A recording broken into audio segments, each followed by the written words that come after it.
There's a lot of confusion around the essential elements of this dish, the fat content in avocados, and then the carbs it's served upon, so we enlisted the expertise of a dietitian to discuss the hard truths of this brunch go-to. I think for a while there, a lot of health professionals were really pushing that low-fat message, so people were a little confused about avocados, said Joel Farron, accredited practicing dietitian and spokesperson for the Dietitians Association of Australia. These days, the Australian dietary guidelines actually suggest that we include healthy heart fats like avocados.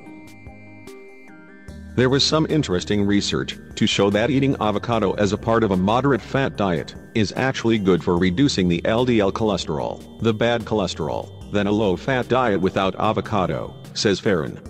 Avocados are a super nutritious food with vitamin K, C, E, B5, B6, folate, fiber, zinc and magnesium, which is a pretty good roundup of nutrients.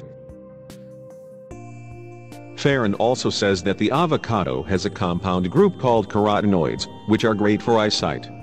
But before you start downing tubs of the good green stuff, Farron says this isn't a free-for-all on the avo front. I tend to encourage a quarter to maybe a half of an avocado a day. It's certainly something that can be included in a healthy diet most days, and something that I have on my sandwich or in my salad most days. When it comes to bread, Farron isn't worried. He suggests aiming for a dark, heavier bread with whole grain seeds. Something like a rye or whole grain is good, and even sourdough gets the tick of approval. It's easier to digest because of its fermentation process. I think 1 to 2 slices of bread are acceptable, says Farron. Obviously it depends on the size of the slices.